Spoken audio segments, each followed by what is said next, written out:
La semaine dernière, je m'étais trompé de numéro. C'était pas le 422, c'était le 423. Donc maintenant, c'est le 424 et là, on est bon, du coup.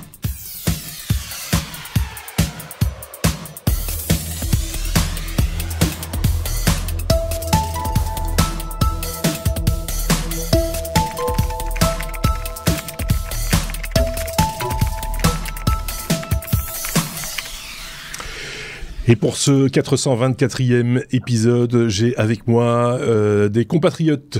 De temps en temps, on panache avec des gens qui sont en France, en Suisse. Et là, ils sont tous les deux en Belgique. Bah, c'est d'un côté, nous avons Xavier. Salut Xavier. Hello. Et de l'autre côté, Benoît. Salut Benoît. Salut. C'est un duo que vous avez déjà vu par le passé. Il y a quelques épisodes de cela, je ne sais plus combien exactement, il y a peut-être un mois, quelque chose comme ça. Et on avait parlé photo avec ces deux garnements. Ce sera rebelote cette fois-ci, je vous le dis déjà, puisque on parlera obturateur. Hein, pardon ? Le retour de la vengeance. Le retour de la vengeance, effectivement. Et on parlera obturateur. Voilà. Obturateur photo. Si vous posez des questions, comment fonctionne votre obturateur photo, qu'est-ce qui est bien, qu'est-ce qui est moins bien, etc., etc. On va répondre à toutes ces questions, enfin pas moi, eux, en l'occurrence. Xavier et Benoît vont répondre à toutes ces questions. Ce sera en seconde partie d'épisode, puisque avant cela, évidemment, vous le savez, on attaque toujours par notre revue de presse sous forme d'abécédaire, une revue de presse tech un petit peu particulière, vous le savez. On ne parle pas de ce que tout le monde parle, ce dont tout le monde parle. On parle d'autres choses aussi de temps en temps, comme par exemple de ceci. A, la lettre A comme avant. Avant. Alors. Allez, en avant. Oui, bon, c'est moi très moyen. Le rire est accessoire, Xavier, merci. A comme avant, comme le calendrier de l'avant, évidemment, Xavier. Et ce dont manifestement maintenant les développeurs sont également pourvus. Effectivement, c'est un événement annuel qui prend de l'ampleur dans la communauté des développeurs. On va pas parler de chocolat, mais c'est un calendrier de l'Avent pour les développeurs. En fait, ici, au lieu d'ouvrir une petite fenêtre ou un petit tiroir qui vous donne un petit chocolat, on va avoir une fenêtre qui va s'ouvrir pour dévoiler un problème de programmation qui est à résoudre. Donc c'est exactement ce concept-là que l'Advent of Code, c'est le nom de l'événement, un projet qui va attirer chaque année de plus en plus d'amateurs et de professionnels du monde de la programmation informatique. Va donc va démarrer ici cette nuit, puisque ça commence le 1er décembre. Donc nous, quand on enregistre, ce sera cette nuit que ça va démarrer. Donc ça commence le 1er décembre, ça se finit évidemment le 25 décembre, et chaque jour on va avoir un nouveau défi de programmation. Alors c'est des défis qui vont varier en complexité, avec au tout début des problèmes qui sont assez simples, et puis des casse-têtes qui vont mettre à l'épreuve pas mal de programmeurs, même les plus aguerris. Alors pourquoi est-ce que ça commence à avoir un gros succès dans cette communauté? Mais c'est parce que c'est pas juste un défi intellectuel, c'est vraiment une communauté qui se crée autour de cet événement. Les participants partagent leurs solutions, ils discutent de différentes approches, ils échangent et donc ils apprennent les uns des autres. C'est un excellent moyen pour les développeurs de tous les niveaux de parfaire leurs compétences, de partager des points de vue, de découvrir de nouveaux langages de programmation, puisqu'en fait on n'est pas limité à un seul langage, et puis c'est un petit côté ludique, on va s'amuser à essayer de relever des défis. Alors il y a quand même un petit mémo sur le site qui dit voilà, si vous voulez vraiment jouer le jeu et que vous voulez faire partie du leaderboard puisqu'il y a un classement, ayez l'honnêteté de ne pas utiliser un ChatGPT ou un truc comme ça. Mais donc le site officiel Advent of Code va nous donner un petit peu plus de détails sur le fonctionnement. Et donc l'idée, c'est que on va pouvoir utiliser n'importe quel langage de programmation. Donc il n'y a vraiment pas de limite dans les langages qu'on va pouvoir utiliser. Donc on n'est pas limité à Java, Python ou JavaScript par exemple. Si on aime coder dans des langages beaucoup moins fréquents comme Haskell ou le Rust, eh bien on peut y aller. L'objectif, c'est vraiment juste de résoudre un problème et pas seulement d'être limité à des outils. Alors ce qui va rendre l'événement assez spécial, c'est son aspect très accessible, puisque qu'on soit un gros développeur ou bien un novice complet, on va toujours pouvoir tirer un petit peu d'expérience de cet événement. C'est très inclusif et puis c'est gratuit et ouvert à tous. Donc simplement, si on veut être classé, on demande de s'authentifier d'une certaine manière. Ça peut être via GitHub, via Google ou ce genre de choses. Donc ça rend l'apprentissage vraiment très accessible et ça peut permettre à des gens d'évoluer aussi dans leurs connaissances, puisque parfois il y a des façons toutes simples de résoudre un problème, mais il y a parfois des solutions qui sont un petit peu plus complexes et qui vont être beaucoup plus efficaces.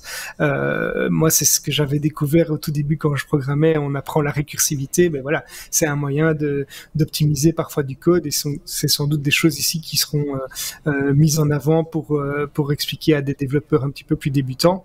Donc c'est vraiment beaucoup plus qu'un ensemble de défis et de codage. C'est vraiment une espèce de célébration de la programmation. C'est pour ça qu'ils mettent ça un petit peu en même temps que l'avant qu'on connaît pour Noël. C'est un moyen de se connecter avec d'autres gens et de s'améliorer. Et alors, pour ceux qui le souhaitent, il y a moyen d'aller retrouver les différentes versions et tous les challenges qui avaient eu lieu les années précédentes. Et donc, on peut parcourir sur ce site les différentes versions. Et donc, je vais vous donner un exemple tout concret. Dans la première édition, le premier exercice, on nous dit que le Père Noël doit aller déposer un cadeau dans un immeuble et que chaque fois qu'il y a une parenthèse qui s'ouvre, ça veut dire le Père Noël doit monter d'un étage. Chaque fois que la parenthèse se ferme, ça veut dire qu'on doit descendre d'un étage, et puis on nous demande finalement avec tel petit code où va se retrouver le Père Noël, à quel étage. Et donc voilà, c'est un exemple de problème simple au début,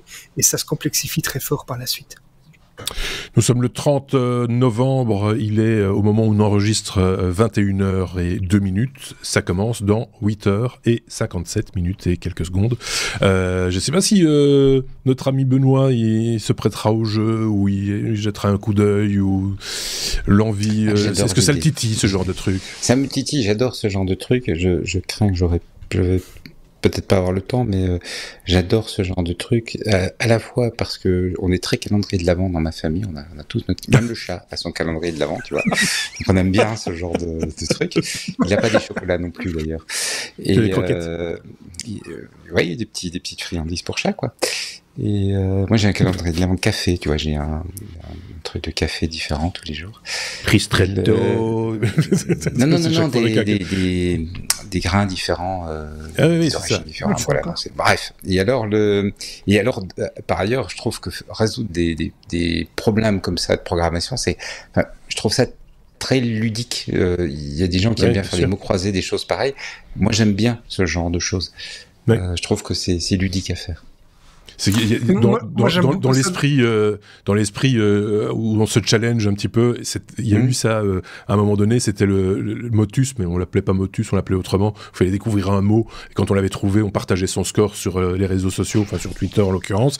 Et il y a un petit côté de challenge sympathique, rigolo, qui rentrait aussi un petit peu en ligne de compte. C'est un peu le même esprit, sans aller aussi loin, mais voilà, ça va. Si vous n'avez rien à faire, et bien souvent, fin d'année, on lève un peu le pied, il faut le reconnaître. Ça dépend des métiers. En le disant, je me disais, ça ne va pas du tout avec... l'audiovisuel, mais... Non, absolument pas. Non, je veux te garantir que, voilà, c'est pas... En tout cas, j'en connais qui, eux, lèvent le pied. En théorie. Oui, dans les étages, voilà, et qui aiment bien se challenger comme ça sur des trucs pareil, voilà. Tu voulais rajouter un truc, Xavier? Tu avais commencé un mot. Non, mais je disais qu'un autre exemple de puzzle comme ça qui m'amuse beaucoup, moi, c'est dans les échecs. Il y a souvent des puzzles aussi qu'on peut résoudre et donc en jouant tout seul, et c'est aussi quelque chose qui m'amuse beaucoup. Donc voilà. Oui, peut-être encore autre chose quand même. Une petite parenthèse. On peut jouer à Tetrinette aussi, enfin voilà, ça n'a rien à voir, mais c'est aussi challengeant quelque part. On passe à la suite. La lettre P comme photo déjà. Ah bah oui, Benoît a des choses à dire. Oui. On aurait pu faire Alpha aussi. Oui, oui, c'est pas mal ça, effectivement. Benoît, je le rappelle, vieux, c'est pas ancien, on va dire ancien podcasteur, expérimenté et dans l'expérimentation. Au début du podcast, il y a déjà, longtemps maintenant, avait un podcast qui s'appelait Déclencheur, et dans lequel il parlait de ces choses-là. Et donc, comme il n'y a plus le podcast Déclencheur, parce qu'il n'a pas le temps, lui, il s'exprime volontiers sur la photo dans les technos, et ça nous fait bien plaisir. On parle du nouveau Sony Alpha 9, si je ne dis pas de bêtises. Le nouveau Sony Alpha 9 III, qui remplacera donc bientôt dans la gamme Sony, le Sony Alpha 9, Alpha 9, pas celui qui suit, bravo. Si, ça se dit, moi j'étais dedans. Excusez-moi, je travaille.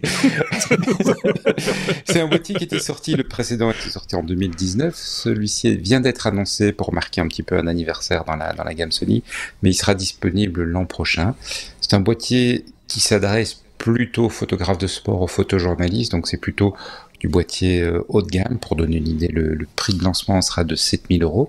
Donc, journaliste, professionnel, photographe de sport ou amateur fortuné. Alors, il y a un panel de nouveautés sur ce modèle par rapport au précédent. Et évidemment, oui, comme on le rappelle, les JO arrivent l'an prochain. Évidemment, traditionnellement, c'était Nikon et Canon qui occupaient le terrain. Maintenant, Sony veut également être présent. Alors, la grande nouveauté de ce boîtier, c'est l'introduction d'un obturateur global, le Global Shutter, comme on dit en anglais, qui, en fait, permet de faire une lecture instantanée du capteur. On reviendra sur le sujet dans le dossier, donc je ne vais pas rentrer dans le détail de ce que ça veut dire, mais ce que ça entraîne en matière de photo, c'est ça va éviter d'avoir le vieil obturateur mécanique qui se trouve devant le capteur, et ça leur permet de faire des choses bluffantes, comme des rafales à 120 images par seconde. Et donc, ça veut dire que pour le photographe de sport, qui est en train de photographier, habituellement, on fait des rafales, les boîtiers les plus avancés avec un obturateur classique font 20 images par seconde. Nikon est à 30 images par seconde, mais également avec un obturateur numérique. Donc là, on est vraiment sur des rafales d'enfer. Ça veut dire qu'il va rater plein de clichés parce qu'il sera occupé à choisir. Il y a un embarras du choix maintenant sur la photo précédente. Alors, non, pas du tout. Ça, la rafale, c'est le truc, on le rappelle, quand on n'est pas Henri Cartier-Bresson, donc on n'est pas sur l'instant décisif. Oui. Le principe, c'est on fait plein de photos, on espère qu'il y en aura une bonne dans la série. On verra après. Mais alors, ils ont pensé au truc, ils ont mis un truc qui s'appelle le speed boost. L'idée étant, tu as ta rafale à une vitesse raisonnable pour de la photo normale, et puis si tu vois que quelque chose est en train de se passer qui va t'amener à faire une rafale plus rapide, tu as un bouton dédié, tu appuies dessus et l'appareil passe à ses 120 images par seconde. Donc tu vas avoir, par exemple, tu suis un match de tennis, tu vois les échanges, tu fais quelques photos, tu as fait banal, puis tu vois que la balle arrive dans la gueule du mec, tu dis ça va faire la photo d'enfer, tu appuies sur le bouton et tu es à peu près certain que tu auras le moment où il se la prend dans la gueule. Donc voilà, ça va permettre de faire des choses un petit peu différentes. Évidemment, ça c'est un usage presse, parce qu'il faut être réaliste, des rafales comme ça coûte très cher, en stockage, et ça coûte aussi très cher en tri. Parce qu'il faut derrière repasser sur toutes les photos. Mais voilà, c'est une fonctionnalité supplémentaire. Alors que, oui, c'est ça. C'est ce que j'allais dire. En vidéo, on t'apprend à filmer utile, justement pour pas perdre trop de temps, des rechages, etc. En photo, c'est un peu la même chose. On essaie de faire des photos utile pour pas perdre trop de temps, comme je le disais, dans le choix du cliché, même si c'est toujours intéressant d'avoir une certaine quantité pour donner le choix peut-être à l'éditeur ou au journaliste qui va écrire l'article, etc., de la photo, ou de la photo qui sera la plus vendeuse, on décidait à plusieurs du concept, mais ici c'est vraiment pour se sauver un peu du truc en disant ok, je suis vraiment pas sûr de mon coup, allons-y quoi. Je pense que c'est vraiment, parce que comme ils ont ce bouton dédié pour accélérer la rafale, c'est vraiment pour se dire là je suis dans une situation. Tu vois, je pense que ce qui va se passer, c'est le photographe va se dire, voilà, je suis sur un mode normal, et puis là, je vois quelque chose qui se passe qui mérite une rafale, je passe sur la rafale pendant 2-3 secondes, quoi. Ça fait 360 images à trier. Moi, j'imagine la bande passante qu'il faut, la vitesse d'écriture plutôt, et la mémoire qu'il faut dans ces appareils, ça doit quand même être... Comme ce sont des appareils qui filment aussi, donc faire du 120 images par seconde. Oui, mais même en vidéo, 120 images par seconde, c'est pas encore la norme, c'est déjà. Non, on est bien d'accord. C'est déjà très élevé. Donc, voilà. Est-ce que celui-là chauffe? Je ne sais pas. Et alors, parce que c'est une annonce, donc il y a eu des prises en main, mais dans des contextes extrêmement restreints, donc on n'a pas des vrais tests pour le moment. Et quand on est vraiment dans la logique par Henri Cartier-Bresson et qu'on ne prend pas l'instant décisif, il est également un pré-buffer. C'est-à-dire, comme le capteur est ouvert en permanence, il filme avant, entre guillemets, et donc quand tu appuies à moitié sur le déclencheur pour faire la mise au point, il commence à filmer. Ou plutôt à faire des photos, et quand tu appuies sur la vraie prise de vue, tu peux en fait revenir un petit peu en arrière et dire j'ai appuyé un peu trop tard, je reviens un petit peu en arrière, je prends l'image un tout petit peu avant ce que je voulais. Alors on va trouver des choses qui vont être un peu plus classiques, hein, donc stabilisation 5 axes, la vidéo 4K, jusqu'en 120 images par seconde avec HDR, avec un truc intéressant, il la sort en 4K, mais le capteur est 6K. Donc du coup, ils suréchantillonnent, et ça leur permet de faire deux trucs amusants. Le premier, c'est la réduction de ce qu'on appelle le focus brief. Donc quand tu fais de la mise au point, sur les optiques, et en particulier les optiques photo, les optiques cinéma normalement sont corrigées pour éviter ça. Le déplacement de la lentille va changer un petit peu le zoom, et donc va changer un petit peu le cadrage. Et comme il cadre un peu, comme il récupère l'image 6K en 4K, il peut se permettre de couper un petit peu dans l'image et de compenser le truc. Il y a un autre machin que j'ai trouvé super amusant, parce que la dernière fois qu'on s'était vu, on avait parlé d'un boîtier avec une nacelle qui avait la capacité de faire un suivi de sujet. Ils font la même chose. Osmo Pocket. Tu peux avoir un cadrage automatique basé sur l'intelligence artificielle. Et ça veut dire que, par exemple, dans un panoramique, tu suis ton sujet, mais tu vas un petit peu trop vite ou un petit peu trop lentement, eh bien, le boîtier va compenser. Il va aller récupérer le sujet au centre. Donc, c'est des trucs complètement incroyables, quoi. Qu'est-ce qu'il y a encore d'intéressant? Parce qu'il y a quand même pas mal de choses. Wi-Fi intégré, évidemment. Donc, ça veut dire que les 120 images par seconde partent directement à l'agence pour que quelqu'un puisse commencer à les trier sans sans devoir rentrer en salle de presse. Des mémos vocaux. Ce qui est très utile, de nouveau, mode professionnel, hein, pour des événements, tu vois, des événements people où tu fais les photos. Alors, les grandes stars, l'éditeur les reconnaît, mais les gens, les directeurs d'entreprise, des machins comme ça, l'éditeur va pas nécessairement les reconnaître. Donc, tu fais la photo, tu dis non, et tu fais la photo suivante, tu dis non. Donc monsieur machin, son épouse, monsieur machin, sa maîtresse, exactement. Monsieur machin, son ami. Mais ça veut dire quoi? Ça veut dire qu'il y a un format d'image spécifique qui va contenir non, c'est des petits fichiers vidéo, des petits fichiers audio, qui accompagnent. Okay. Un petit fichier audio qui accompagne le truc. Mais ils ont travaillé pour avoir un meilleur micro que le micro dans l'ancien modèle. Donc ils ont mis un micro dédié. Qu'est-ce qu'on a encore? On n'a plus de voile noir. Le voile noir, c'est quand tu fais la photo, l'obturateur se fermant, t'as plus d'image pendant un moment. Puisqu'ici, il n'y a pas d'obturateur qui se ferme, bah, du coup, tu n'as plus de voile noir. Donc plein d'améliorations comme ça. Par rapport au modèle précédent, on est sur du haut de gamme, mais on va y revenir dans le dossier. L'obturateur global, c'est vraiment une grosse évolution.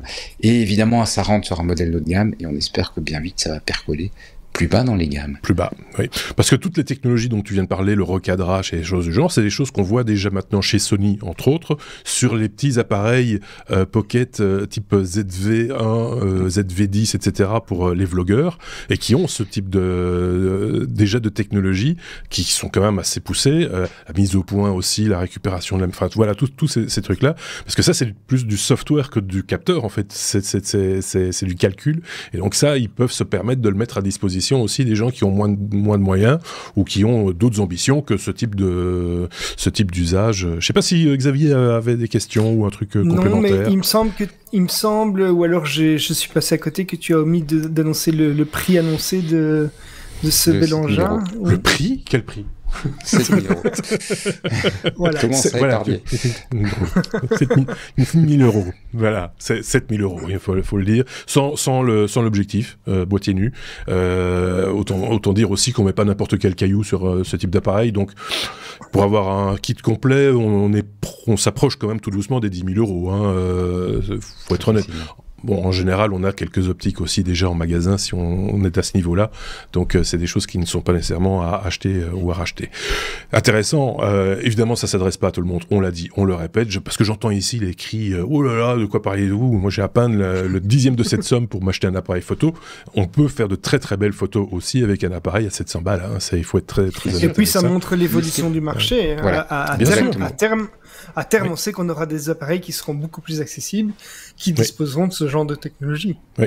Alors, il faut encore s'entendre sur ce qui est accessible, ce qui ne l'est pas. Ça, c'est encore un autre débat. Oui, mais justement, comme on remplace des pièces mécaniques par de l'électronique, c'est là où on peut justement profiter d'améliorations bien sûr. Plus rapide, parce que la mécanique, il faut des nouvelles machines, des nouvelles méthodes de fabrication pour baisser les coûts. L'électronique, on sait que les coûts baissent quasiment mécaniquement année après année.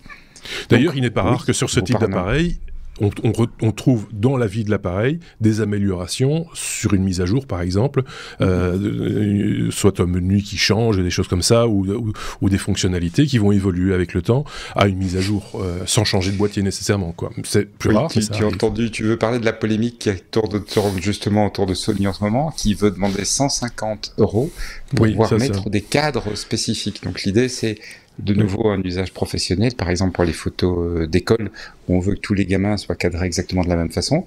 Le photographe peut charger un guide cadre sur son écran, donc à la fois l'écran arrière, mais aussi puisque le viseur est un écran dans le viseur, pour revoir son cadre à lui. Et Sony demande 150 € pour la mise à jour logiciel qui permet de faire ça. Alors il argumente en disant c'est un produit très spécialisé, donc on a développé la fonction pour peu de monde, on veut pas que tout le monde aille à payer pour ça. Moi je vous ai mis un petit cercle rouge sur votre tour et on se débrouille très bien avec ça, hein. Je vous ai pas fait payer 150 balles, hein. T'as pas payé toi, Xavier? C'est lequel encore qui a payé pour... C'est lequel qui a payé pour cette fonctionnalité? Je ne sais plus, mais en tout cas moi je suis rentré dans mes frais. Voilà, c'est de la cuisine interne. Il faudra un jour qu'on vous montre la cuisine interne. À l'occasion, on fera ça. On fera peut-être un dossier justement sur comment on réalise un épisode des Techno. Dites-nous en commentaire si ça vous intéresserait éventuellement, et on pourrait y penser pour un avenir. On ne sait pas quand, mais un avenir. Si on le fait, il faut faire les 15 minutes où on se paye barre qui dit attends, t'es un petit peu trop haut, t'es un petit peu trop à gauche, t'es un petit peu trop bas. C'est fatigant, hein. Pour les gens qui vont l'écouter. Peut-être, oui. Bon, allez, on passe à la suite. Ouh là là, c'est la météo. M comme météo. C'est Xavier qui va faire la météo. Alors ça peut choquer certains, je le dis tout de suite, parce que dans le titre, on a mis deux concepts quelque part différents, en tout cas deux choses qui sont attachées à des concepts différents. COP28, on parle du climat, on est bien d'accord, mais il y a quand même une IA pour prédire la météo, parce que la météo, elle est dépendante du climat. Donc c'est pour ça que c'est dans la même phrase, ne nous faites pas dire ce qu'on n'a pas dit, on sait très bien la différence entre la météo et le climat. Je vous tenais à le préciser, Xavier, on n'en a pas parlé en off, mais voilà. Je vais expliquer pourquoi il y a quand même la COP28. En fait, c'est dans le cadre de la COP28, donc la COP28, pour rappel, c'est en français la conférence des parties, en anglais The Convention of Parties. Donc c'est une conférence qui réunit les pays signataires de la Convention cadre des Nations Unies sur le changement climatique. Et c'est dans ce cadre-là que IBM a annoncé une avancée majeure dans le domaine des prévisions météorologiques. Donc c'est pour ça qu'on a mis COP28 dans le titre. C'est cette conférence qui va avoir lieu à Dubaï, enfin qui a lieu d'ailleurs à partir d'aujourd'hui à Dubaï. Alors le choix de la localisation me fait un petit peu sourire, mais de l'endroit me fait un petit peu sourire, mais voilà. Donc c'est dans ce cadre-là que IBM a annoncé une avancée majeure dans le domaine des prévisions météorologiques. En fait, le but c'est de pouvoir imaginer des prévisions météorologiques ultra précises qui seraient propulsées par l'intelligence artificielle avec la puissance du calcul quantique. C'est la promesse d'IBM en collaboration avec la NASA. Donc c'est pas rien. En fait, en collaboration avec la NASA, IBM a développé une IA qui est capable de prédire maintenant les conditions météorologiques avec une précision jusqu'ici inégalée. C'est-à-dire que il n'est pas seulement question de savoir s'il va pleuvoir demain, comme on se demande souvent, est-ce qu'on pourra aller à la mer ou pas, mais le but c'est plutôt de pouvoir comprendre et d'anticiper des phénomènes météorologiques qui sont complexes et à l'échelle mondiale. Alors comment est-ce que ça fonctionne? Il y a un blog qui s'appelle le blog Quantum d'IBM qui nous donne des détails techniques là-dessus. C'est un projet qui s'appuie sur ce qu'ils appellent un modèle de fondation pour la météo et pour le climat. Donc l'idée, c'est d'utiliser l'apprentissage automatique et des capacités de calcul quantique pour analyser des données météo avec une ampleur et une complexité qu'on n'a jamais égalée. Et en combinant ces technologies, l'IBM et la NASA vont pouvoir créer des modèles météo et climatiques qui sont plus précis et beaucoup plus détaillés qu'auparavant. Alors pourquoi est-ce que c'est si important? Mais c'est parce que aujourd'hui, avec les enjeux climatiques qu'il y a, la capacité de prédire précisément des conditions météo est vraiment très importante, et des prévisions qui sont plus précises, ça va permettre d'anticiper par exemple des catastrophes naturelles, de mieux gérer les ressources en eau, d'optimiser l'agriculture. Et on sait que voilà, vu l'évolution du climat, qui est l'objet de la COP 28, on va faire face à des catastrophes naturelles de plus en plus fréquentes, avec une pénurie d'eau dans certains pays, et donc l'importance de pouvoir optimiser tout ça, et l'importance pour l'agriculture aussi de pouvoir dire ok, aujourd'hui c'est peut-être le meilleur moment pour faire ceci ou ça pour éviter d'utiliser plus d'eau, mais c'est très important. Donc ça illustre aussi très bien l'impact de la technologie sur l'environnement. Donc ici on utilise l'IA, on utilise du calcul quantique pour résoudre des problèmes qui sont vraiment concrets, urgents, et donc c'est d'après moi un très bon exemple de la manière dont la technologie peut contribuer à comprendre notre environnement et à nous aider à réagir de manière plus efficace à ce qui se passe autour de nous. Donc voilà, pour moi c'est une grosse avancée technologique. On parle de météo, mais on parle pas simplement de la pluie et du beau temps. C'est vraiment à mes yeux quelque chose qui va répondre à des défis mondiaux majeurs, quoi. Est-ce que Benoît avait un truc à ajouter par rapport à cette annonce ou à d'autres annonces? Je trouve ça vraiment, vraiment intéressant, parce que on parle d'ordinateur quantique, tout ça, on n'a pas pour nous, c'est pas du concret, et là ça devient très concret, quoi.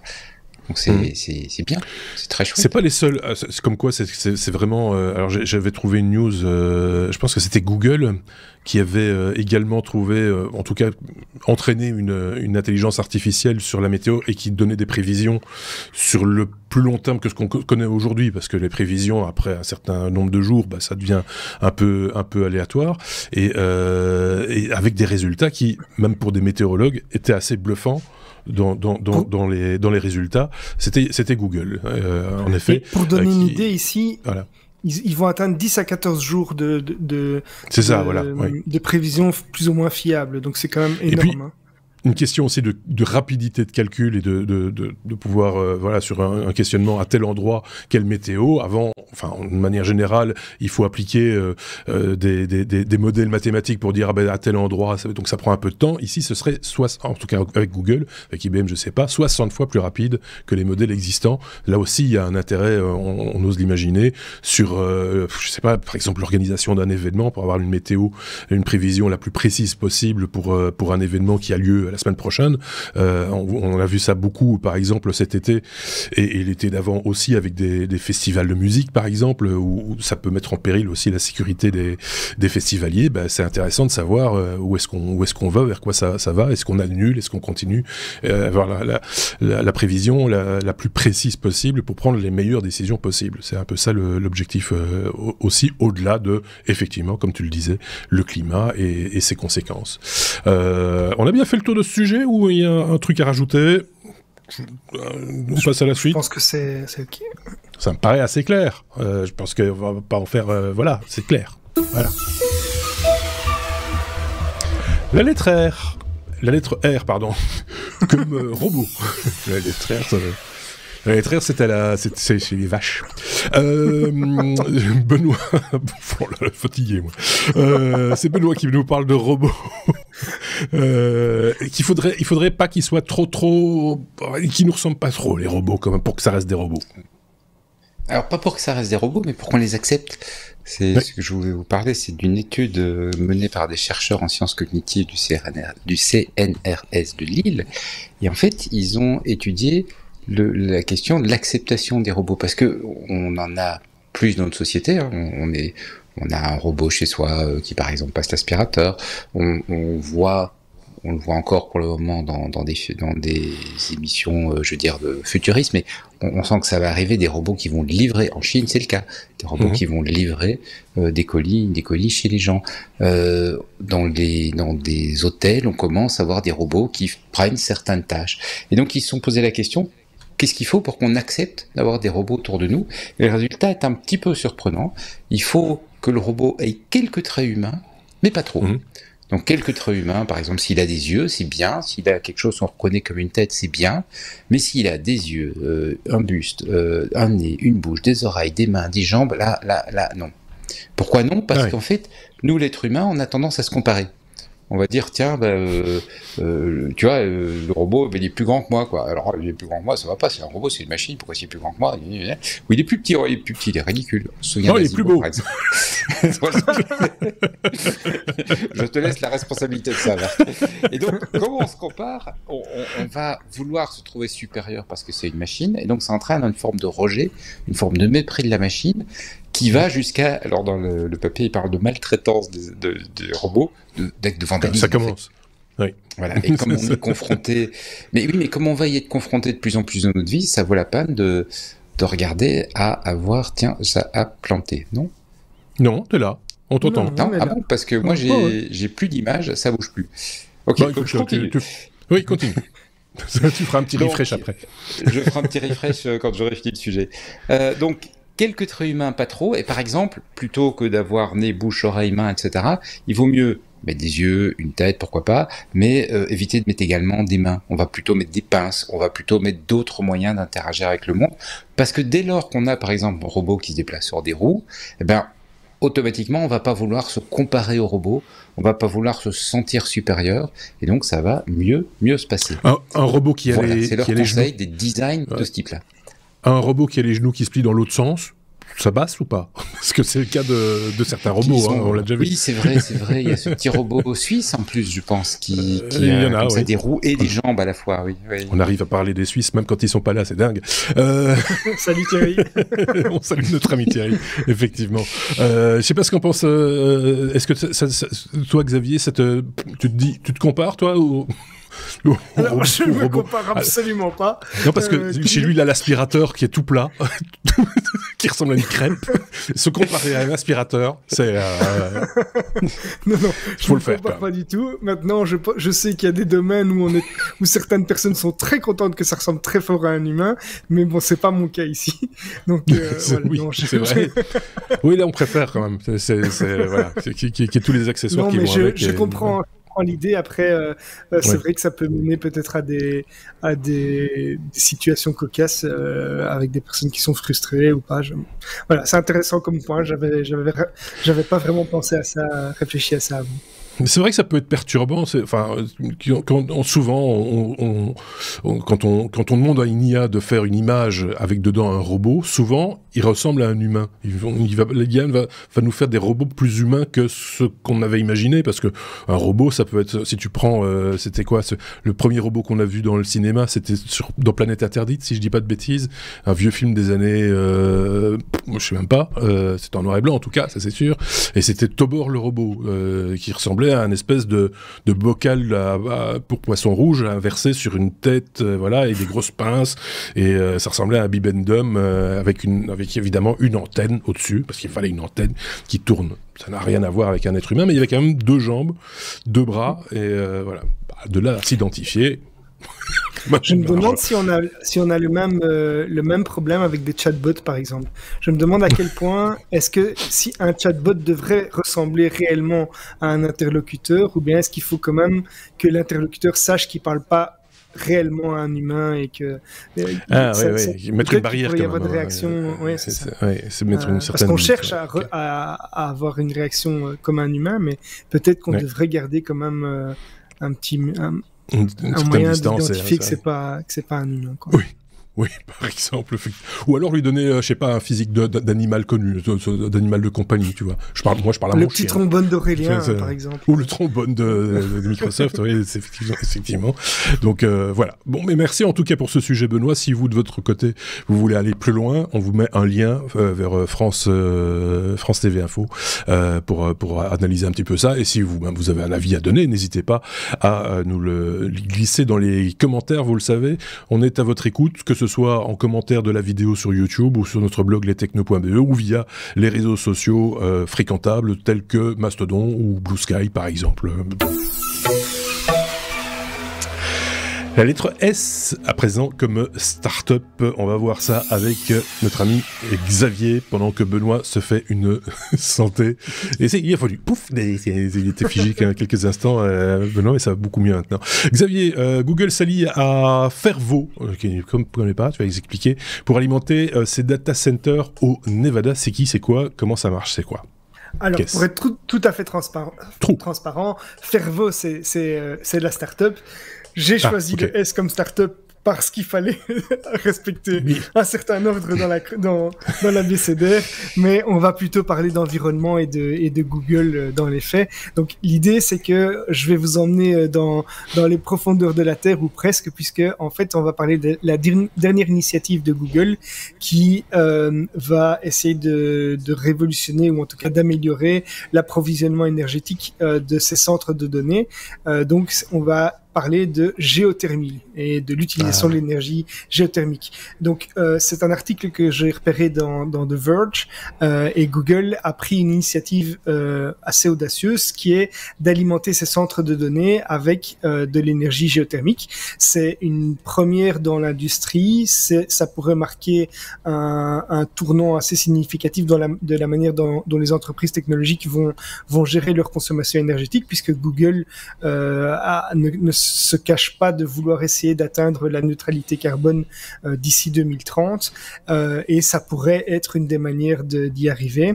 Alors, juste pour rappel, donc qu'est-ce que c'est la géothermie? Mais c'est l'utilisation de la chaleur qui provient de l'intérieur de la Terre pour produire de l'énergie. Donc on va pas utiliser spécialement des ressources d'eau chaude volcanique ou liées à une proximité avec un volcan, quoi. C'est vraiment, on va chercher au plus profond la chaleur. Donc c'est une source d'énergie qui est renouvelable, qui est quasiment inépuisable, qui est considérée comme beaucoup plus stable aussi et beaucoup moins variable que l'énergie solaire et l'éolien. Donc c'est pour ça qu'il y a un intérêt assez important. Et sur le blog de Google, on nous donne un petit peu plus d'infos. C'est que Google ici s'est associé à une start-up qui s'appelle Fervo. C'est une entreprise qui est spécialisée justement dans la géothermie pour développer une technologie qui va permettre de rendre cette technologie beaucoup plus accessible et plus fiable. Leur objectif, c'est d'offrir une alimentation continue avec de l'énergie propre et durable pour des centres de données qui sont ici 2 centres de données dans le Nevada, donc dans quasiment un désert, hein. Donc le projet, il est assez intéressant parce qu'en fait ça va pouvoir transformer vraiment la manière dont la plupart des centres de données sont alimentés, même s'il y a d'autres projets. Par exemple, on sait qu'il y a des centres de données qui sont construits maintenant de manière dans les océans, il y en a d'autres qui sont vraiment dans les pays nordiques, etc. Mais tous ces centres, ça consomme vraiment une énorme quantité de données. Souvent, on utilise encore de l'énergie fossile pour ça, et en adoptant la géothermie, on va pouvoir non seulement réduire l'empreinte carbone, mais aussi démontrer l'efficacité, la viabilité de cette technologie pour d'autres utilisations. Donc, ça a évidemment un impact positif sur l'environnement, mais on pourrait aussi avoir des effets économiques qui sont assez importants, puisque ça pourrait réduire les coûts énergétiques à long terme et encourager du coup d'autres entreprises à suivre cet aspect-là.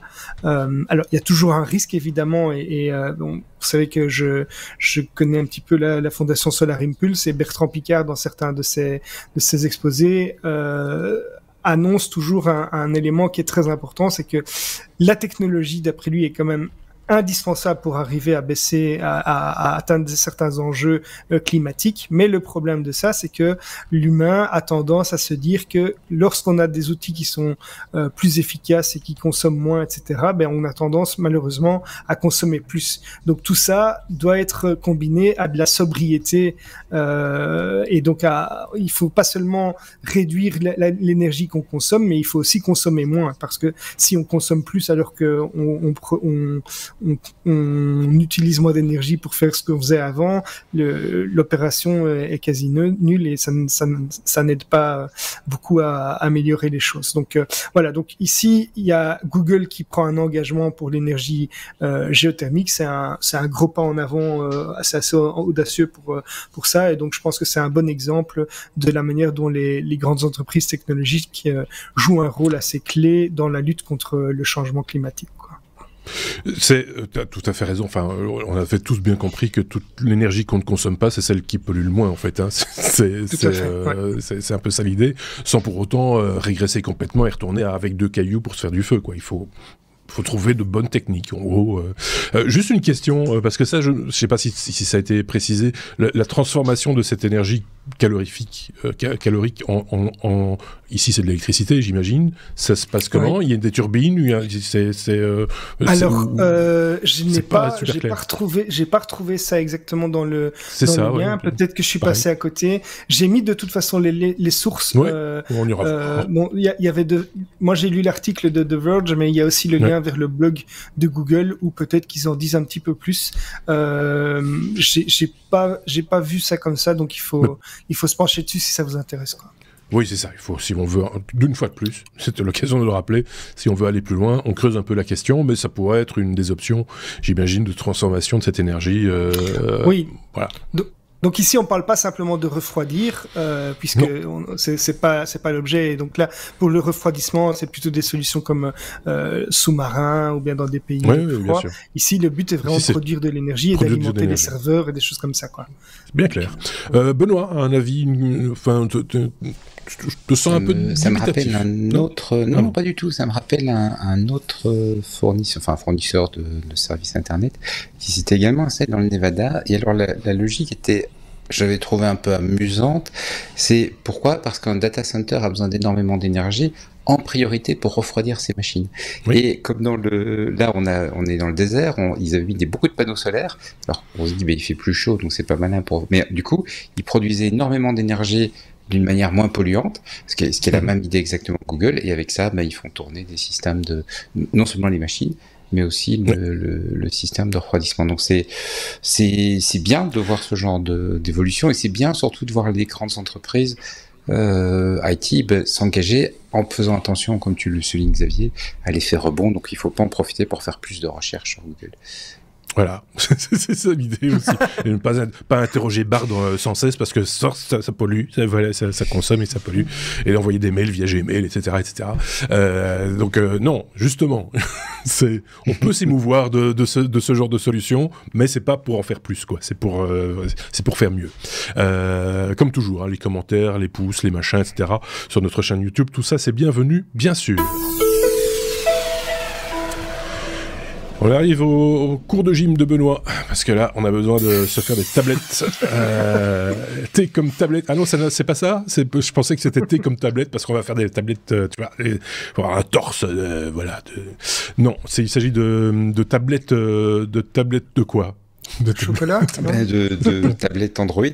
En fait, je voulais faire un petit peu de chauvinisme, un petit peu à la manière de Thierry, qui vient souvent nous présenter ses solutions suisses. Moi, je veux prendre une solution namuroise. En fait, oui, ou d'Aurélien. Moi, je veux prendre une solution namuroise, parce que, pourquoi pas, ce sont des tablettes durcies, donc des tablettes qui sont conçues pour résister à des éléments plus compliqués, et qui, en fait, se destinent à la navigation, et en particulier la navigation à voile. Et la boîte est très fière d'avoir été sélectionnée par l'America's Cup, qui est quand même une des grandes courses à voile dans le monde, pour équiper tous les voiliers. Donc voilà, coucou, formidable, une boîte namuroise qui s'installe comme ça. C'est le Proof, le nom de la boîte.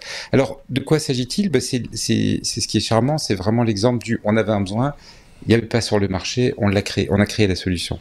Donc c'est une personne qui aime bien également la navigation à voile, qui s'est rendu compte que c'est quand même pratique d'avoir une tablette quand on navigue. Il y a des choses qu'on peut faire avec qui sont intéressantes en matière de cartographie, en matière de tu vois, suivre sur un GPS, avoir accès à la météo, etc. Mais souvent, les produits, il trouvait, n'étaient pas vraiment adaptés à la navigation à voile. Et donc, il a spécifié un peu la tablette de ses rêves, c'est-à-dire une batterie de haute capacité pour naviguer toute la journée, sans devoir s'interrompre, un écran qui reste lisible en plein soleil, parce que quand on est sur l'eau, il y a un peu plus de luminosité que quand... Enfin, ça dépend où on va en même temps, mais il y a un peu plus de luminosité généralement que quand on est à l'intérieur. Un boîtier qui soit étanche, ça peut paraître évident, mais oui, pourquoi pas. Une très bonne puce GPS, et puis pour le reste, connexion Wi-Fi, connexion 4G, un processeur correct, malheureusement un OS Android. Ça, c'est le point que je trouve un petit peu regrettable, mais enfin voilà. Et le tout pour un budget qui reste relativement accessible dans le contexte de la navigation à voile, qui n'est pas quand même pas un sport hyper bon marché au départ, donc voilà. Et il a fait fabriquer ces tablettes, donc l'entreprise ne se cache pas sur le fait que voilà, il les fabrique pas à Namur, ils les font fabriquer dans les pays asiatiques, et puis voilà, ils les spécifient, ils font évoluer le produit et ils les vendent à différents navigateurs. Une idée de prix, juste pour se faire une idée de ce type de matériel. Alors le modèle le moins cher est à 700 €, et le modèle le plus cher, 10 pouces, est à 900 €. Donc effectivement, c'est raisonnable. C'est cher pour une tablette Android. Oui, mais elle est durcie, donc il faut bien sûr du fait que voilà, il y a une résistance, il y a... Mais si je ne reste que sur l'OS, je reste sur l'OS, c'est cher pour une tablette, voilà, mais en même temps, c'est pas non plus prohibitif. C'est voilà, et ça, je trouve ça plutôt pas mal. Ceci dit, des objets comme ça, tablette ou pas tablette, enfin en tout cas, je pense par exemple au GPS pour moto. C'est aussi waterproof, etc. C'est aussi durci quelque part. On est un peu sur le même type d'écran, parce que là aussi, tu as besoin d'avoir du contraste, parce que en moto, tu as une visière, tu as toutes sortes d'éléments qui peuvent perturber la vision de ton GPS. Ici, il y a le sel en plus. Hein. Ici, en plus de ça, tu as raison, parce qu'ils sont pas sur la Meuse. Le sel, c'est vraiment un des éléments... oui. Le sel, c'est vraiment un des éléments qui est très agressif pour les composants, etc. Donc, est-ce qu'elle flotte, par contre? Je pense pas que parce que il y a beaucoup d'attaches, il y a beaucoup de systèmes d'attache. Parce qu'en cas de naufrage, ça pourrait être une bouée de secours aussi. Mais il n'y aura pas la place pour Jack. C'est un concept. Mais voilà. Amis namurois, si vous souhaitez développer ça, faites appel à Marc. Non, mais moi, je trouve ça chouette que ce soit belge, déjà. Hein. Excusez-nous, hein, mais voilà, on peut avoir cette fierté-là. Elle n'est pas mal placée. Et se dire que ça, voilà, on va certainement en reparler, justement, puisque la Coupe de l'Amérique, c'est quand je sais pas, en fait. Mais bon, bref. Moi, je trouve ça plutôt une bonne idée et à suivre de près. S'ils ont d'autres idées comme ça, on prend. Hein, comme toujours, quand on a envie de parler de trucs sympas, on pense à ça. On arrive au bout de notre abécédaire et donc de notre revue de presse hebdomadaire. Voilà, c'est fini. Bonsoir. Non, pas du tout. Il reste encore ce qu'on appelle le dossier. Depuis la semaine passée, j'appelle ça la grosse patate. Voilà. La voici d'ailleurs.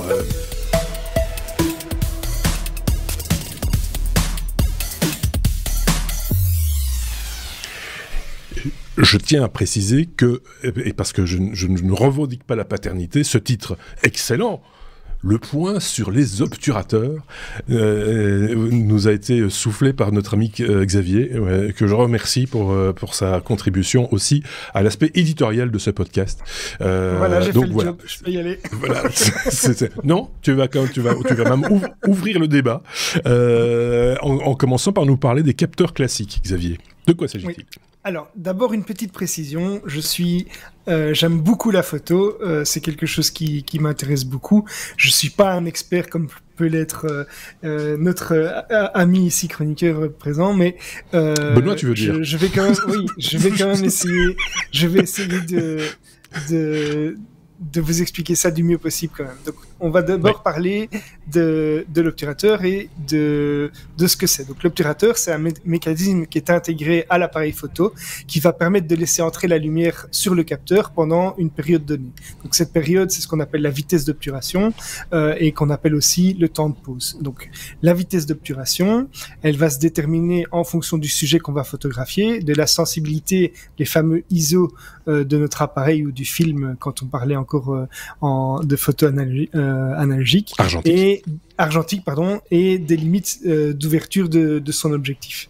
Donc en pause lente, par exemple en 1/5, on va voir le mouvement du sujet, alors que si on a une vitesse en 1/2 millième, eh bien on va figer le sujet sur l'image. Et donc l'obturateur roulant, l'obturateur classique auquel on a l'habitude de faire face, c'est un obturateur qui est le plus couramment utilisé dans les caméras CMOS, donc les caméras qu'on retrouve le plus souvent pour le moment.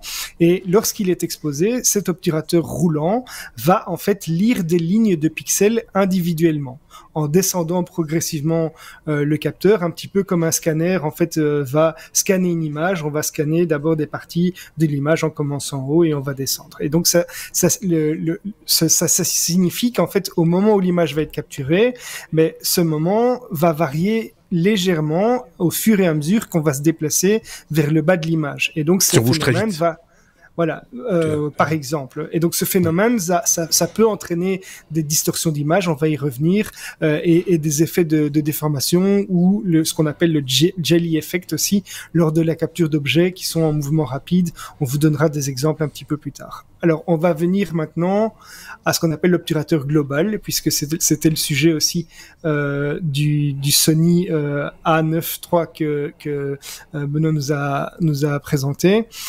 Cet obturateur global, ça consiste à exposer tous les pixels du capteur en même temps, et donc globalement, on va dire.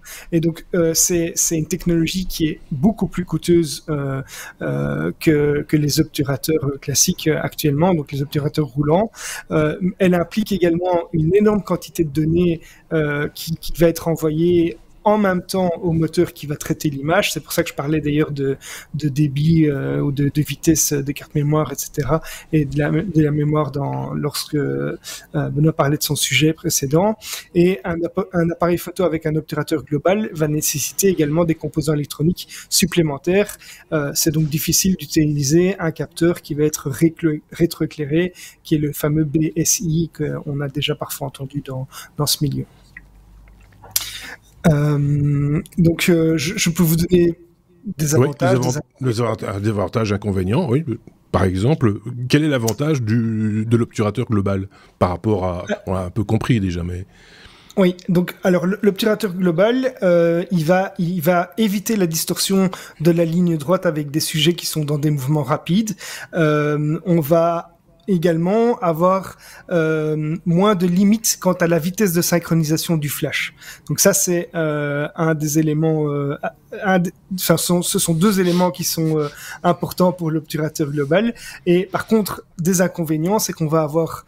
de nouveau, c'est sur papier, mais on va avoir plus de bruit, on va avoir une sensibilité native qui sera plus faible, on va avoir une gamme dynamique qui sera également moins importante, une fréquence d'image qui sera également moins importante et un coût de production qui va être plus élevé par rapport à l'autre solution. Donc ça, ce sont des inconvénients, mais on le dit, c'est sur papier. Et Benoît va expliquer très bien que ces éléments, même si sur papier, ça peut être négatif, il y a quand même de gros avantages pour le commun des mortels. Oui, il y a des compromis qui peuvent plaire, Benoît. Exactement, il y a des compromis qui peuvent plaire parce que tout ce que tu dis est correct en termes d'avantages et d'inconvénients, et en particulier les inconvénients, mais comme souvent, il faut mettre ça en équilibre avec ce qu'on essaie de faire. Et ce qu'on essaie de faire, c'est un bon appareil photo. Et aujourd'hui, on a des capteurs qui sont absolument excellentissimes, qui sont extraordinairement sensibles, qui ont des dynamiques qui sont incroyables. Et donc, se dire, tiens, on va perdre un petit peu de sensibilité, on va avoir une dynamique un petit peu plus faible, mais on va gagner cet élément de qualité d'image et d'autres éléments assez pratiques dont on va parler dans un instant en termes d'ergonomie d'utilisation, c'est un compromis qui, je pense, peut plaire à beaucoup de gens. Il y a une espèce de... parfois, et en particulier sur Internet, une espèce d'obsession sur un paramètre. On va se dire, ce produit, tu vois, il est vraiment tip-top, il est vraiment extraordinaire, parce qu'il a ce point qui est extraordinaire. Ouais, mais ça veut dire souvent que c'est un produit qui est extrêmement spécialisé, qui va servir à pas grand-chose, qui va servir à vraiment des usages très précis. Et ça, pour un fabricant d'appareils photo numériques, sauf quand on est dans des milieux industriels, justement, on fait des trucs très spécialisés, c'est pas intéressant. Ce qui est intéressant, c'est un produit qui est globalement bon. Tout à l'heure, on parlait du Sony Alpha, le nouveau, qui est le premier boîtier grand public, avec des guillemets, parce que 7 000 €, c'est peut-être pas complètement tout à fait grand public, mais le premier boîtier qu'on peut se permettre d'imaginer s'offrir dans quelques années en économisant, il est le premier donc boîtier avec un obturateur global, et en fait, c'est un boîtier qui est, en termes de sensibilité, équivalent au modèle sorti en 2019, donc on ne perd rien en termes de sensibilité. Attention, je précise que les tests sont pas encore disponibles puisque le boîtier lui-même va sortir enfin, les tests finaux sont pas encore disponibles, mais a priori, on perd rien par rapport à ça. La résolution, elle est de 25 millions de pixels. L'ancien modèle était à 24 millions de pixels, donc on est dans le même espace de grandeur et d'utilisation. Ce qui veut dire que, globalement, et 25 millions de pixels, c'est vachement bien. Hein. C'est vrai que Sony vend des boîtiers à 60 millions de pixels, et je ne dis pas que ça n'a pas son usage pour certains besoins, mais pour la plupart d'entre nous, c'est absolument super, quoi. Donc, grosso modo, oui, il y a des petits inconvénients, mais vu tous les progrès par ailleurs, je pense que les progrès ont rattrapé les inconvénients, et le fait d'avoir des images qui restent nickel sur les lignes droites, qui n'ont pas ces déformations, et le fait d'avoir aussi un truc qui est absolument génial, ce qu'on fait habituellement... Tu as parlé tout à l'heure de l'obturateur qui lit ligne par ligne, c'est un problème en photo. Donc, ce qu'on fait habituellement, c'est que devant, sur un modèle un peu haut de gamme, on met un obturateur mécanique.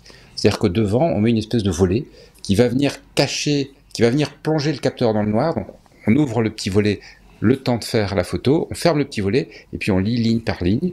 Le capteur étant dans le noir, il ne va plus voir de mouvement ni quoi que ce soit. Et ça, cet objet mécanique, il a quand même plusieurs défauts. Numéro 1, c'est de la mécanique. La mécanique, ça coûte cher. Bon, tu vas me dire 7 000 €. Mais la mécanique, ça coûte cher et c'est difficile à faire baisser en prix. Alors que de l'électronique, c'est plus facile à faire baisser en prix. On peut plus facilement dire, OK, la prochaine génération de capteurs, elle sera moins chère. Donc on voit que Sony ici sort un modèle un peu haut de gamme, mais on peut s'attendre à avoir des trucs qui vont devenir beaucoup plus raisonnables. On a également, comme il n'y a plus de besoin d'avoir cet obturateur mécanique, on peut avoir le capteur qui capte en permanence. Et je le disais tout à l'heure, qu'est-ce que ça permet aux fabricants de faire? C'est de dire, voilà, je vais faire un pré-buffer. Avant que tu prennes la photo, je vais déjà commencer à faire des photos. Ça permet de faire des rafales qui sont démentes. 120 images par seconde, le modèle précédent, il faisait 20 images par seconde. Ouais. Donc, il y a, je pense, dans l'ensemble du compromis, je pense que ça donne quelque chose qui est vraiment très très intéressant. Précision, Benoît, on parle bien de 120 images, 120 photos utilisables par seconde. Ouais. C'est pas une vidéo d'une seconde avec 120 images, parce que là on aurait des flous de bouger, des choses, parce que là aussi il y a du compromis dans la vidéo.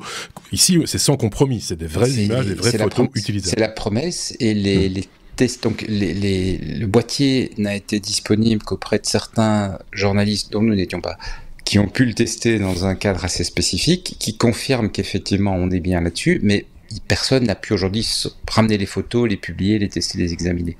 Donc il se peut que quand les tests vont sortir, il est vraisemblable que quand les tests vont sortir, on va se rendre compte que tiens, là Sony a promis un petit peu plus que ce qu'il délivre vraiment.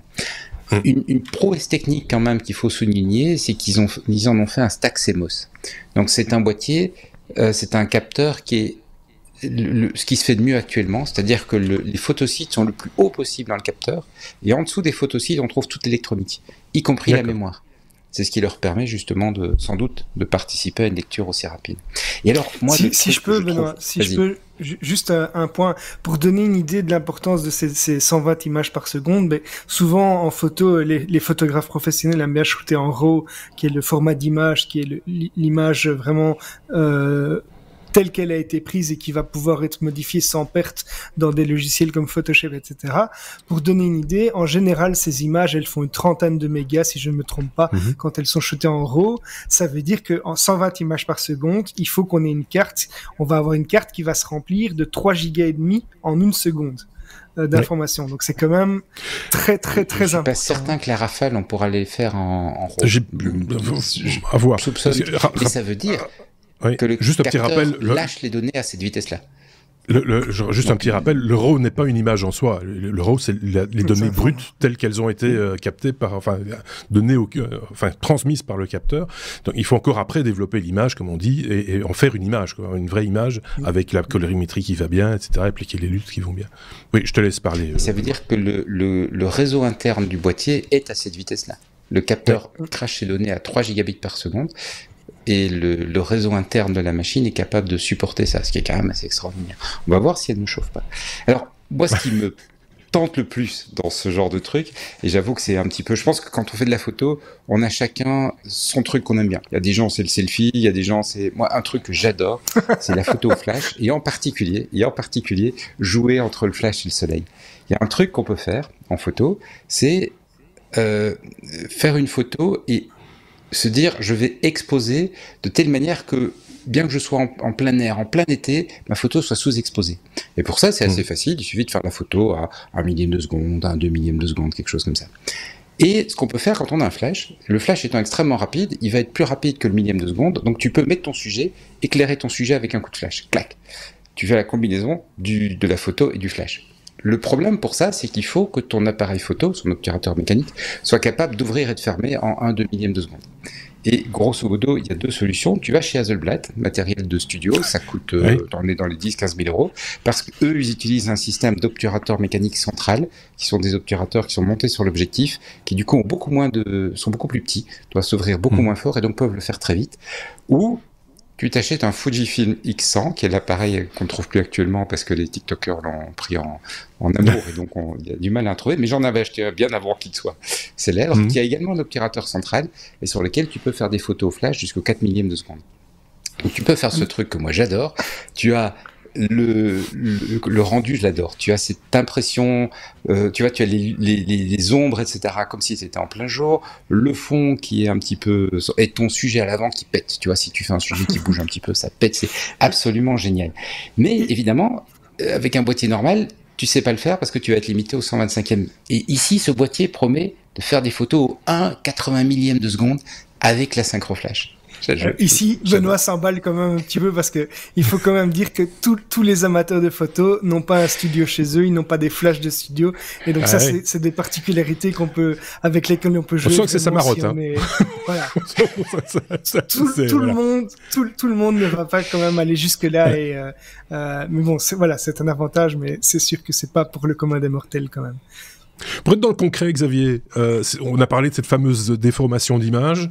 Moi, j'en ai une qui me vient en tête. C'est, je suis plus dans la vidéo que dans la photo, mais le résultat est absolument le même puisque c'est les mêmes principes qui sont appliqués. C'est quand tu es en voiture, en tant que passager, soyons précis, et que tu filmes le bord de la route et que tous les poteaux, quand tu regardes ta vidéo après, tous tes poteaux sont couchés parce que tu roulais pas très très vite, mais tu roulais quand même. Et donc, tu as ce fameux calcul ligne par ligne, comme on l'expliquait, qui fait que au début, la première ligne, le poteau était à un endroit, la ligne suivante, il était un peu plus loin, etc., etc. Et donc, en bout de course, il est penché. C'est exactement cette déformation d'image en mouvement dont on parle. Et en fait, moi, l'exemple le plus frappant que j'ai en tête, c'est les hélices. En fait, quand on voit un hélicoptère qui est pris en photo, très souvent, et on se pose souvent la question pourquoi, les hélices ne sont pas droites, mais elles sont légèrement courbes. Alors, on pourrait comprendre qu'il y a un effet de flou parce que les hélices tournent très vite, mais c'est pas du tout un effet de flou, c'est vraiment une déformation d'image qui est liée au fait qu'on prend ligne par ligne et que l'image n'est pas prise d'un coup. Un autre exemple aussi, c'est en vidéo cette fois-ci, quand on a des personnes qui ont des vieux drones. Moi, j'ai encore un drone dans les premières générations qu'on fabriquait soi-même et avec lequel on pouvait malgré tout voler. Mais sur ce drone où on mettait une petite nacelle avec avec une caméra, mais l'obturateur est un obturateur classique et donc les hélices qu'on voyait apparaître sur l'image, parce qu'à ce moment-là, les caméras prenaient quand même un petit bout d'hélice, eh bien, les hélices paraissaient également légèrement déformées et ça n'avait rien à voir de nouveau avec la vitesse d'obturation haute. C'est vraiment cette déformation ligne par ligne qui rentre en compte ici. Ce qui a à voir avec la vitesse d'obturation, par contre, c'est quand on voit les hélices tourner dans le mauvais sens. Tout à fait. Ça, c'est un autre... ou pas du tout. C'est encore plus original quand on est vraiment synchro. Ça, c'est un autre détail, entre guillemets, mais qui est plutôt esthétique, là, pour le coup. Voilà, moi, je toujours trouvé ça assez amusant. Benoît, et en guise de conclusion, parce que tu parlais de l'appareil Sony et du capteur qu'ils ont mis dans leur propre boîtier. On sait que Sony fournit aussi du matériel à d'autres fabricants dans l'industrie, etc. Finalement, Sony, ça devient aussi un fabricant de capteurs qu'on va retrouver. Cette technologie, on pourrait la retrouver dans d'autres appareils, en fait. C'est bien l'espoir, évidemment. C'est d'une part qu'on va voir le prix des capteurs obturateur global baisser, et d'autre part, le fait qu'on va le trouver dans d'autres boîtiers. Il faut savoir que Sony à peu près en valeur en 2023, leur estimation c'est 54% de part de marché en valeur. Les chiffres qui sont certifiés par des éléments, des acteurs tiers, sont sur 2021 à 51% de part de marché en valeur. Hein. C'est important de le dire parce que entre justement les capteurs qu'on va mettre dans des appareils photo et dans des appareils photo haut de gamme et les capteurs qu'on utilise dans l'industrie, les prix sont pas nécessairement les mêmes. Et donc tu as des fabricants qui peut-être fabriquent également énormément de capteurs, mais des capteurs pour l'industrie avec des basses résolutions. CNC maintenant, industrielles, elles ont toutes quelques caméras à l'intérieur pour que si la machine s'arrête pour telle ou telle raison, sans avoir à l'ouvrir, sans avoir à ralentir le traitement, tu peux aller voir ce qui se passe. Mais ça, c'est pas sur ces marchés-là que Sony est le principal acteur.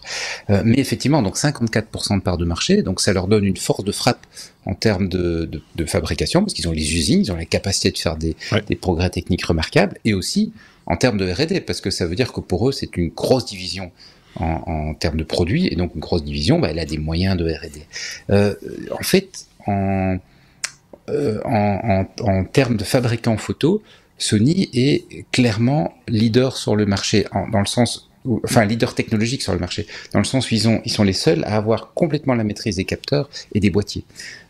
Si tu regardes d'autres, je parlais de Fujifilm tout à l'heure, Fujifilm fait aussi un petit peu de capteurs, mais pour l'industrie, et donc sur certains de leurs boîtiers, ils utilisent leur propre système de recherche pour concevoir un boîtier qu'ils vont ensuite faire sous-traiter, faire fabriquer par une autre société. Panasonic, même chose, hein, Panasonic qui fait toujours beaucoup de vidéos et de cinéma, mais qui va avoir une des équipes de design de capteurs, mais qui va pas fabriquer lui-même, qui va sous-traiter la fabrication. Nikon, même chose, beaucoup de R&D en termes de design, mais des capteurs sous-traités, et ça évidemment uniquement sur leur modèle haut de gamme. Pour tout ce qui va être moyen et bas de gamme, c'est des capteurs standards pris dans le catalogue Sony, sans se poser de questions. Deuxième, si vous êtes curieux, deuxième fabricant en termes de part de marché, c'est Samsung, avec 21%, pour les smartphones évidemment. Bien sûr. Parce que l'autre grand fabricant de matériel photo qui conçoit et fabrique ces capteurs, à part Sony, c'est Canon. Canon qui, pour tous ses boîtiers haut de gamme, conçoit et fabrique lui-même ses capteurs. Mais comme Canon ne vend pas à d'autres, contrairement à Sony, tu ne trouves des capteurs Canon que dans certains boîtiers Canon, parce que sur le bas de gamme, de toute façon, Canon va acheter chez Sony. Mais sur tout ce qui va être moyen et haut de gamme, ils fabriquent eux-mêmes leurs capteurs, et également sur leur matériel médical, etc. Ils mettent leurs propres capteurs, mais ils n'ont du coup que 4% de part de marché. Néanmoins, la capacité de faire de la R&D, mais on voit qu'évidemment, on comprend que Sony a forcément plus de force de frappe. Oui, Xavier, je voulais rajouter un mot. Très brièvement, on observe du coup avec tout ça une évolution du marché parce que pendant des années, on était évidemment pas tout à fait, mais sur un quasi duopole entre Nikon et Canon dans la photo, et évidemment, il y a d'autres fabricants. Hein, on en a parlé, comme Fujifilm ou d'autres, mais on arrive maintenant à un tripôle qui est composé, dans lequel en fait Sony vient prendre des parts de marché, et ça s'explique assez facilement parce qu'en fait, mais Nikon et Canon étaient très forts dans tout ce qui était argentique déjà depuis longue date, là où Sony n'était, sauf erreur de ma part, enfin en tout cas quasi inexistant, si ils existaient, ce que je ne pense pas. Mais maintenant, en fait, Sony, avec son historique de produits numériques et ses compétences dans le développement d'appareils digitaux, mais prend vraiment une grosse part de marché, et il s'attaque à un marché qu'il maîtrise déjà parfaitement, qui est des produits technologiques. Et donc ça explique un petit peu la force de Sony, qui est de plus en plus appréciée, y compris par des professionnels. Ce qu'il faut préciser aussi, c'est que Sony est une boîte d'électronique à la source, à l'origine, ce que ne sont pas Canon et Nikon, qui sont des... Voilà, c'était pas les mêmes métiers. Ils se sont adaptés au marché. Alors que si on rajoute à ça Kodak, qui a raté complètement le virage du digital, que ce soit sur la pellicule ou que ce soit sur les boîtiers, voilà, il y avait moyen de se louper, quoi, complètement. Juste pour nuancer un tout petit peu les choses, Canon, c'est pas que la photo. Hein. Canon a pas mal d'industries. Sont plus présents, ils ont plus d'électronique. Canon fabriquait des... Bon, tu vas me dire, c'est pas extraordinaire comme électronique, mais fabriquait des traitements de texte dans les années 80. Ouais, donc, pas des traitements de texte, pas des machines... Des imprimantes aussi. Des imprimantes, tout à fait. Il y avait quand même déjà... Et alors, autre élément également, Sony avait cette maîtrise de l'électronique, mais n'avait pas la maîtrise de l'optique et de la partie photo. Ils l'ont acquis en rachetant Minolta. On a tendance à oublier qu'il y avait une marque photo qui s'appelait Minolta, qui faisait des produits qui étaient très respectables, très respectés, et qui a en fait conçu le format de bague alpha. Hein. Ça n'est pas Sony qui l'a conçu. Donc la monture de leur boîtier, c'est quelque chose qu'ils ont racheté chez Minolta. D'accord. Ok, voilà, on sent qu'on pourrait, ils sont tous les deux intarissables sur le sujet, enfin, on le savait déjà de la part de Benoît, il en avait fait un podcast. On est au 10% du sujet, on a encore et donc on n'a pas fini, je marquais juste une petite pause pour que les gens aient le temps d'aller se rafraîchir un petit peu, voilà, parce qu'on n'a pas fini, effectivement, on va maintenant attaquer tout le reste. Et, il y en a un qui fatigue là, dans son jogging. Non, évidemment, on ne va pas aller plus loin cette fois-ci, en tout cas, voilà. Alors, vous auriez peut-être noté, si vous avez l'oreille attentive, qu'à plusieurs reprises on a parlé d'appareils qui chauffent. C'est juste pour préciser que effectivement aujourd'hui, parce qu'il y a de l'électronique aussi dedans, certains appareils peuvent monter en température, surtout quand on est avec des capteurs justement avec des définitions très poussées, qui ont besoin de processeurs qui vont beaucoup travailler, et donc ça fait chauffer l'appareil. C'est le cas de l'Osmo Pocket que ces deux garnements ont présenté lors d'un épisode précédent. C'est un petit peu documenté par boutade, j'avais dit, vous m'avez donné envie de l'acheter. J'ai en tout cas donné envie de creuser la question. J'ai un peu regardé à gauche et à droite, et effectivement cet appareil chauffe un petit peu. Après je vous laisserai chercher vous-même les informations et comment remédier à ce problème. Voilà. Mais autant le savoir, c'est parce que je tenais à le préciser, parce que comme on a fait un peu de private joke, comme on dit en bon français, durant cet épisode sur cette histoire de température, c'était quand même important de le signaler pour laisser personne au bord du chemin, comme on dit dans ces cas-là. Est-ce que vous avez un truc à rajouter pour votre défense, mes petits camarades, avant de se quitter ? Non, moi je vais aller ouvrir, je vais attendre minuit pour ouvrir ma petite boîte de chocolat, et puis c'est tout. c'est ça, c'est son petit calendrier de l'avant. Voilà. Je pense que Xavier et toi, on te revoit d'ici la fin de l'année, donc on te revoit encore en 2023. Je ne suis pas sûr que Benoît ce soit le cas, mais par contre je crois avoir vu que Benoît était dans le planning de janvier, donc tout début de l'année. Ne fais pas ton étonné, c'est toi qui l'as fait. Mais on ira voir les plannings, évidemment, et mes petits camarades vous donneront des nouvelles durant l'été sur les différents réseaux sociaux. Je pense que c'est la fin. C'était une alerte ou quoi, un truc, c'est un truc où c'est le micro-ondes, peut-être, c'est cuit. Ok, merci. Merci à tous les deux. Passez une très très bonne semaine, et on se dit à la semaine prochaine pour un prochain épisode des Technos. Salut.